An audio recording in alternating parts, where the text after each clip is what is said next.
Alright everybody, Terrence Popp with another episode, pre-recorded. Live from the Lair! You know, I was going through some news articles, and typically the fans, they send me links or ask me questions that direct me to certain areas. And I got some regulars who watch this channel, and many of them have watched it since the beginning, and have been tracking some very interesting facts out there. For instance, a few years back, I had one of the fans send me the statistic that 5.1 people out of 1,000 were getting married.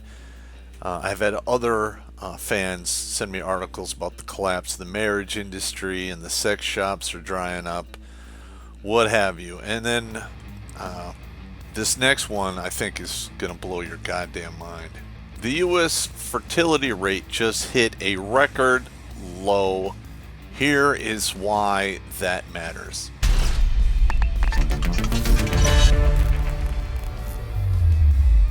Some things in life just keep popping up, like Joe Biden's Peg D whenever he sniffs a child. But there's also Nelson Abbott. He's a talented writer and friend of the regiment who put his money where his mouth is to help us save lives and fight demonetization. So if you like kick-ass sci-fi, check out his Too Cool for Earth series on Kindle. Book 1 is only 99 cents, the other 4 are just $2 each. That's cheaper than AOC at the Glory Hole, and far less teeth. Book 6 is coming soon, just like your mom. Scan the QR code on the screen or click the links in the Meat Gazer box to get your read on. Because it's better to have your head in the clouds than to have your head up your ass. Before I get into this article, I'm just going to share a few facts with you people, especially if you're new to this channel. And these are off the cuff, the top of my head. Alright, in current year, 75% of men are arrested for domestic violence when they are called for said purposes. 50% of marriages will end in divorce within 7 years. 85% of the time, the woman will get custody no matter what, and it is my anecdotal evidence that from what I saw from witnessing divorce court proceedings for quite some time, that 7% of the time, the mother of the children just doesn't show up in court. So if you back that out, it's like, you know, a 95 or 94.6, 93.7. It's just overwhelming that the mother gets custody of the children. I mean, it's like coming out of a brutal fight, being the winner, but achieving nothing for all your troubles, but some bloody bruises and broken bones. It's just not worth it. At which point, more than likely, the father of said children will surrender 40% of his income for said child support, sometimes more depending upon the number of children, the state you're in, and if there's like medical needs. Now, that 40% is just child support. They can also tack on daycare and medical insurance on top of that. In fact, over the past 15 years, I've talked to, off the top of my head, about at least 30, 35 guys who are literally losing 65, 70% of their take-home pay. That is some sadistic bullshit. Most of them just quit their job and said, you know, I'm going to work under the table, and then I'm just going to wind up going in and out of jail. All right, now, that is horrific. There is no upside in current year for men to engage in relationships, getting married, having children anymore. You have a match made in heaven. How could you go wrong? Is that going to impact the civilization? Hell yes, it will. Once the population collapses, it usually results in chaos and bloodshed.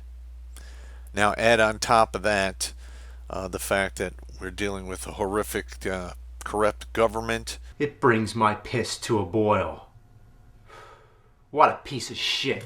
I can't think of any states that don't deal with major corruption issues, and it is rampant in the federal system. All right, so let's dig into this here, shall we? Now, this is from May 9th of 2024. So this is really new data.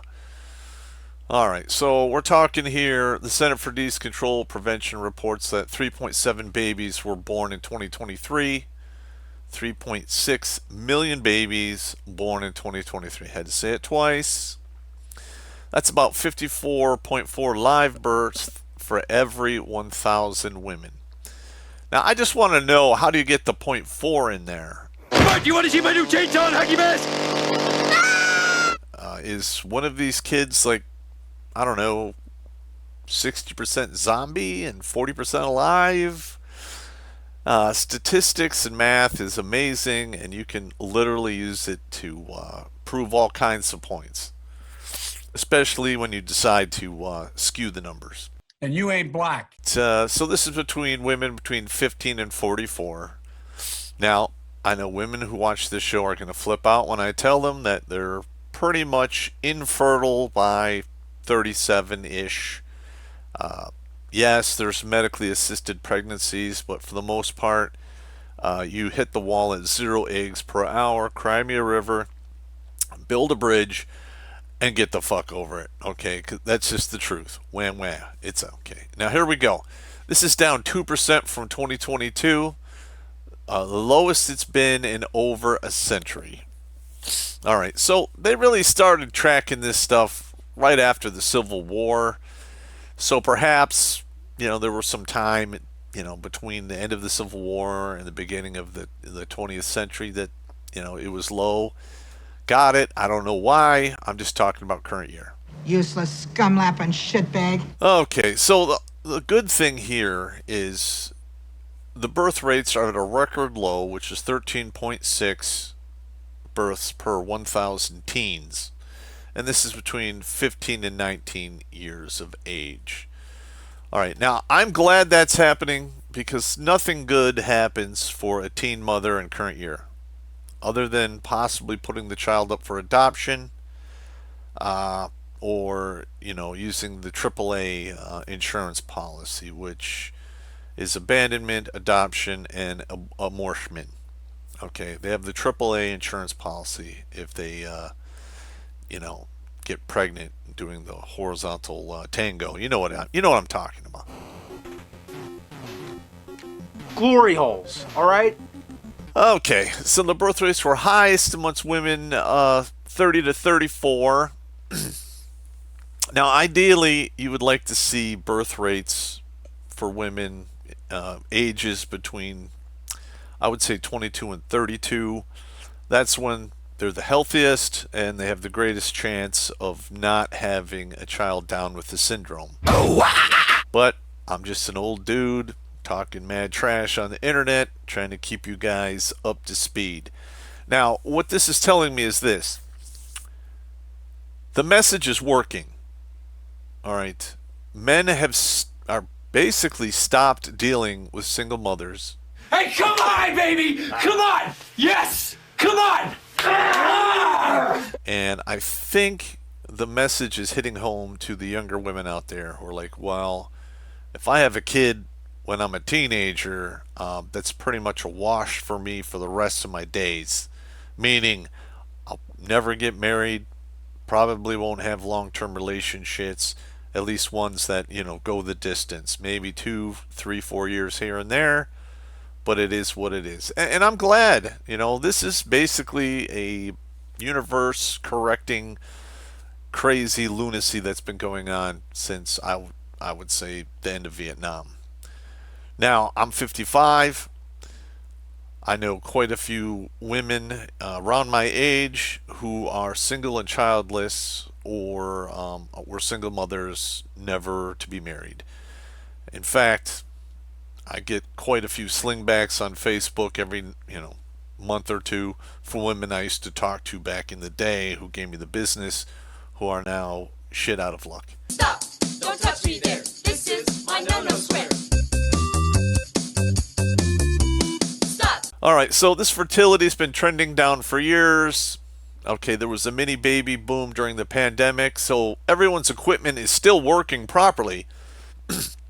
So that's not the problem, it's motivation. Okay, with the marriages in the toilet, the message out there for these women, hey, if you have a kid out of wedlock, it's a very rough ride. It is what it is. All right, so they're going through a lot of the downsides. They're talking about, here we go. Postpone giving birth until things improve and feel more comfortable. For older women, the option of waiting is not viable.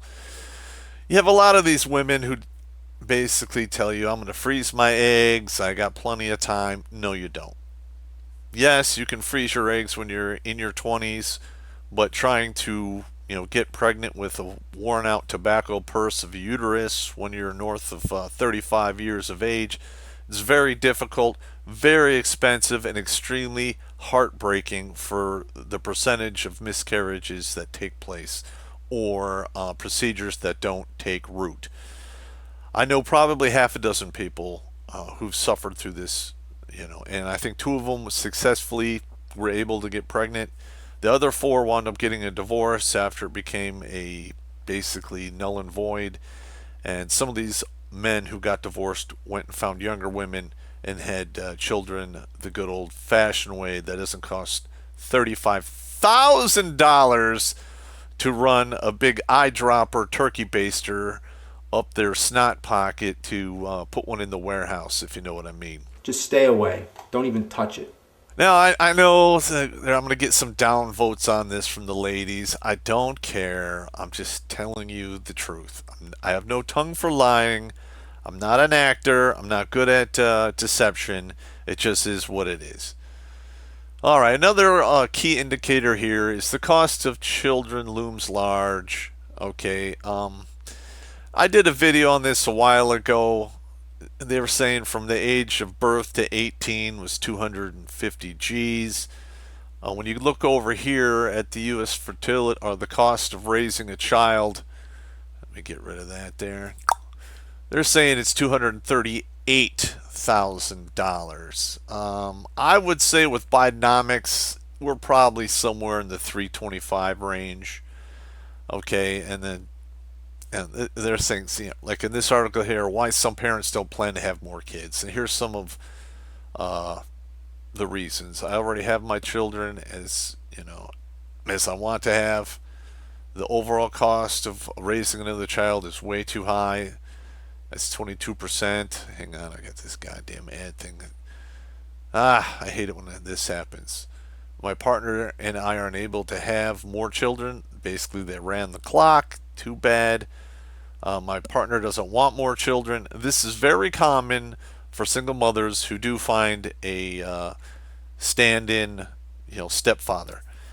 Why men do this is beyond me. I have individuals I know that married single mothers when they were on the young side, never had more children because she didn't want to, and basically keeps this dude around just to pay the bills and what have you.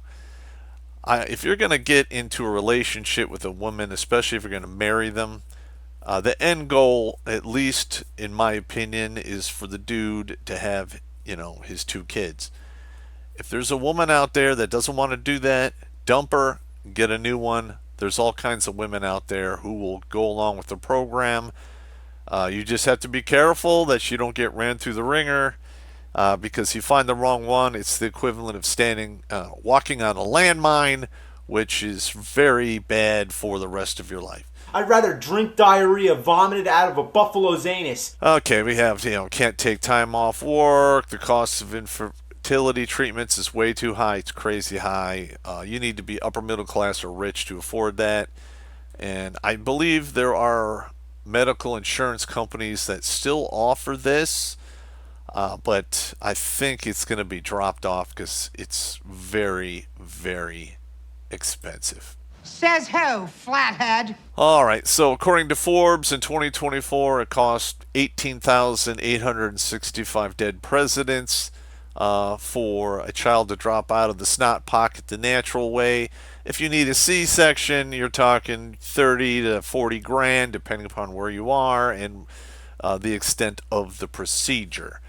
All right. And this one here, they're saying that, raise the child until 18 is $237,482 with an average salary of $59,384. I think we're finished here, don't you, Detective Strebeck? Now, if you're a dude and you're making $59,000, most women out there are going to call you Dusty, and they're not going to give you the benefit of the doubt. It is what it is. I say good, let them run the clock, and then they can sing the blues when they reach 40 to 80, which is a long goddamn time in boxed wine and Catland. Okay, on top of that, we have the average student debt, which is $37,000, and 2/3 of said student debt is owed by women. So you have women waiting to get married, waiting to have children, forgetting about their primary and secondary fertility windows. They're heavily in debt, and on top of that, they're incredibly picky. What could go wrong? What we're seeing here is a self-correction. All right, they're talking about the shrinking workforce, because right now the average women are having 1.6 kids instead of 2.1, which is the replacement for said population. It sucking fucks, it fucking sucks, it fucking blows, it's a piece of shit, and I don't like it. Okay, so we're having the aging population. I'm one of them. I'm really only planning to be here till 65. I'm on the 65 and out plan. Anything after that is, in my opinion, gravy. If I reach an age where I am no longer self-sufficient, then more than likely I will leave my keys at the desk and move along to my next assignment. All right, we're talking about caregivers. Listen. With the way the female population in current year has been brainwashed, it is actually exceptionally common for, especially for female children, to break ties with their family. It's starting to pick up for the boys as well. Now, historically, the oldest son is usually responsible for the parents. I fall into this category because I'm taking care of my elderly mother as well. I am not expecting this to happen for me, and neither should you. It just is what it is. Take care of yourself as long as you can, and then handle your business. I'd rather eat out the rotten asshole of a road-killed skunk. They're also projecting that Social Security is pretty much going to be bankrupt by 2040. I've heard some stats saying by 2030. Now, what if Social Security goes two tits to the sky? We need to put the blame where it so sorely belongs, which is the single mothers. Most of the people out there do not know about Title 4D funding, and what that basically is money that's given to counties for collecting child support and distributing it to these single mothers. Now, Title 4D comes out of the Social Security Fund. The liberals of the past thought that this was an endless pool of money that they could tap forever and ever, and everything will be fine. And you know what's worse? You know what's really worse? Some of these counties are being reimbursed dollar for dollar. So if they collect $25 million a year in child support and distribute it to the single mothers, they're being compensated out of the Social Security Fund $25 million. So avoid it at all costs, unless you are fucked up on drugs. I made this video for the simple fact that the red pill mindset and the MGTOW philosophy is starting to gain traction, and we're seeing the impact in the real world in real time. And I don't have any mercy at all for the people who run the show. I myself served this country faithfully. I almost lost my life in 2 wars. And when it was my turn to go to divorce court, I was referred to as a murderer and an assassin in open court. I do not believe it made the transcripts. I would like to get a copy of that and actually do a show on that. I was looked down upon because a couple times I had to show up in uniform because I was working for the Army, and that's just the way it goes. All right, so current year, the numbers are against men. Marriage is a slave trap. It only benefits women. There's no upside for dudes other than the fact that you're going to maybe you can have a few kids out of the deal, but more than likely you will get divorced. They will take your children. You will watch them grow up and fast forward, if you get to watch them grow up at all, and pay for the roof over your ex-wife or baby mama's head as she installs the front and back revolving door for the mama line of cocks that are going to come through there and get to spend more time with your children than you do. Ha ha! All right, ladies, downvote this video. I don't care. I just told you the truth. And you guys take it easy, wrap your weasel, and play safe, because guess what? There is no fucking mercy for men, and no one is coming to bail you out except you.